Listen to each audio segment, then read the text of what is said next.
Hey guys. All right, so man, part of me regrets even talking about politics. I just get hit with that copyright strike. That video I'd uploaded, I took off a Getter originally. It was 73,000 views. It was a big part of why I got demonetized, and then.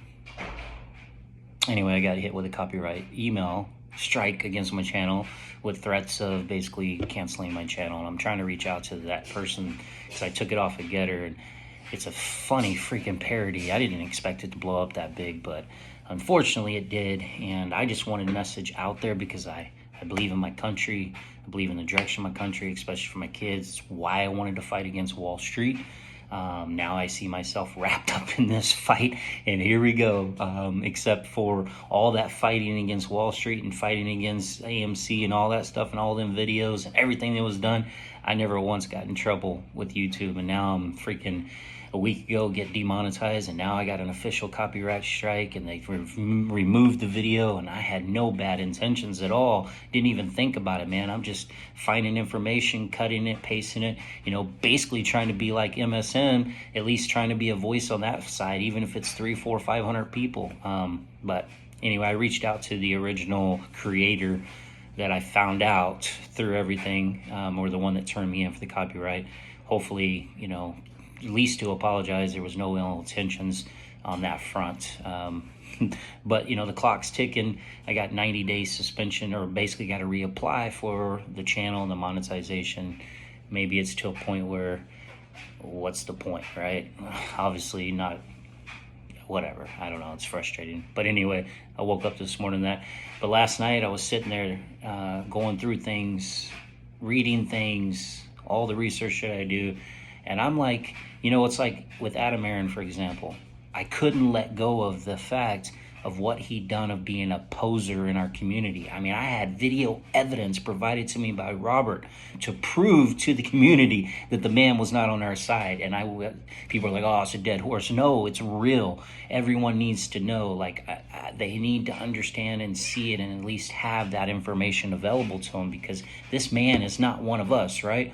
And that's how I feel when it comes to this politics. And this part right here, man, I kept thinking and reading, and then one of you guys or anything triggered the thought on this, reading all that stuff too. But I live my life, Marines integrity, right? There's a lot of things. I mean, I've lost a lot of money sticking to my integrity and sticking to morals or whatever they can, certain moral codes or these kind of things. But we talk about cheating elections, right? And we've had a lot of stuff come out, a lot of accusations and things that come out about Democrats cheating at the elections. But listen, there is truth in the cheating of the elections. Literal truth sitting right in front of your face that proves it. It's just, are you willing to look at it? And the reason I say is, if you think about, you want this person and this person to who should have a competitive edge? Neither. If they're going against each other, there should be no competitive edge. Number one way that they are cheating every single day to give this person, Kamala, a competitive edge. And it's been proven over and over and over, and I talk about it off and on in some of the videos.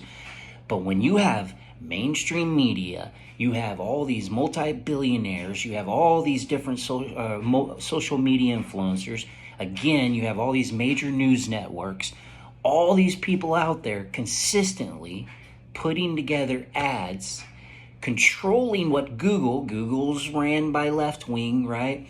Controlling how the ads are written and the way they are to sound.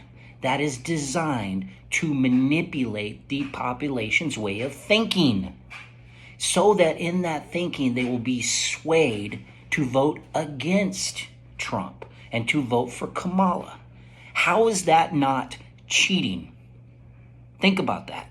How is that not cheating to sway the way of thinking to Kamala? Yes. Mainly with Because influencers can do what they want. Like, I can do what I want. This influencer, that person, hell, these billionaires, they can say what they want out loud. They can use their social media to do it. We see what Elon's doing. But ultimately, when you have professional businesses that control the news, they can control the narratives that are implanted into the minds of the Americans in this country and the world, and then they can manipulate these articles consistently over and over and over and to affect the context of it. Yeah, I'm sorry, but anybody with any morals or any true integrity takes a step back, forget your hate for Trump, forget all your other crap, and think about how manipulative and cheating that is. Right there, to me, number one. You don't have to show me a bunch of dead people that voted or a bunch of ballot mules or all these other things, the way they're cheating. That right there, that shows me desperation. We're going to control everything that takes place. We're going to control the information. I mean, Facebook censoring stuff because they don't want people to hear it. YouTube doing what they do because they don't want people to hear it. Right? They're businesses, they're allowed to do that. I get it. They have their rules, regulations, but at the same time, if they're all working in conjunction to limit this information, to paint this candidate bad and to paint this candidate great, again, how the hell is that not cheating? Tell me if you think. Give me a good reason why that is not cheating. And number two, and I'm going to show you, I got a video I'm going to add here if you made it this far. Number two, again, I'm going to beat this dead horse. How are they going to take? Biden was clearly the front runner, the winner of the Republican Party. He is the incumbent president. He said he was capable. Every single one of the Democrats, including Nancy Pelosi, everyone told you, shoved it down your throats, and told you, including Kamala, that he was healthy, he was fine, he was capable, and he was capable of running for the next 4 years. When clearly the world and you and everyone around us could see that that man has early onsets of dementias and all kinds of stuff that was going on up here. He was just too old. But they told you he wasn't. But then after they saw it and they could not deny it anymore when he went up in the debates against Trump and everything turned against him and the light was shined, they said, oh crap, we're in trouble. We're going to lose to Trump. We can't lose. So we are going to force him out. They forced him out. Literally forced him out. Said, bye-bye, get out of here. Right? They did that. Bye-bye. And then who did they take? Because they figured they could use his money that he had raised. Kamala's the only one that could use his money. They didn't want to lose that money. So what did they do? They took Kamala, threw her into the spotlight.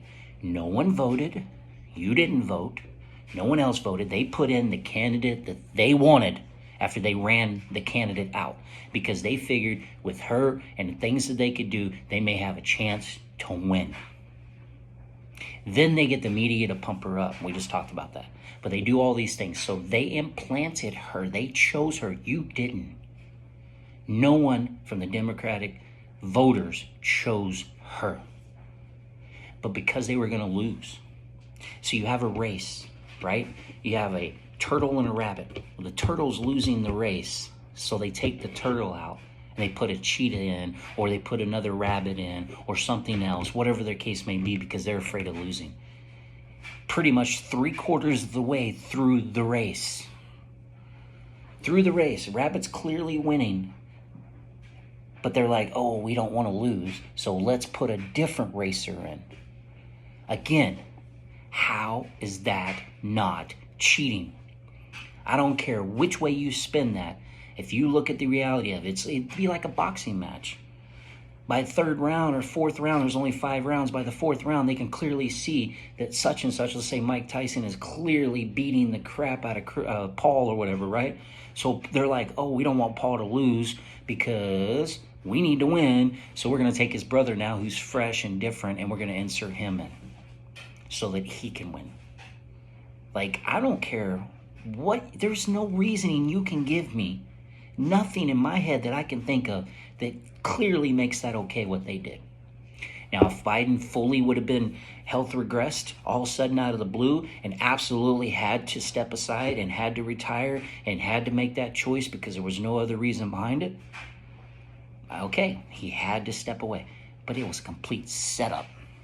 It's clear as day. But yet the hate and the anger and the frustration and the dislikes and anything you want to call it towards Trump, everyone wants to overlook that. When did we become a country that continuously overlooks these things, that allows these things? Because you need to understand something. When you allow these things to happen, it's going to happen again, but it's going to be taken a step farther. Every time your government, our government, can get away with something, they will do it again, and they will take a step farther and a step farther and a step farther. The old saying is, give a mouse a cookie, they take the whole bag. Give an inch, they're going to take a mile from you. And that's exactly what we're seeing. And I don't understand how people out there can still defend that. But I do, after going through the AMC community for 3 years and watching what people did with Adam Aaron. They will make every damn excuse in the book, as long as it's confirmation bias that makes you feel good about your opinion, that whether or not it was dictated, which a lot of times it's dictated by outside influence and social media and freaking MSN influences. I see it in videos. I hear people repeat like parrots the things that they heard somewhere else. Again, right there is just two obvious, clear as day forms of cheating by the Democrats, because they are so afraid of losing to Trump. And you can't deny that. I don't care how much you hate Trump. That's how desperate they are. They even said it with their own voice. Pelosi even said it. Biden even said it. Think about that.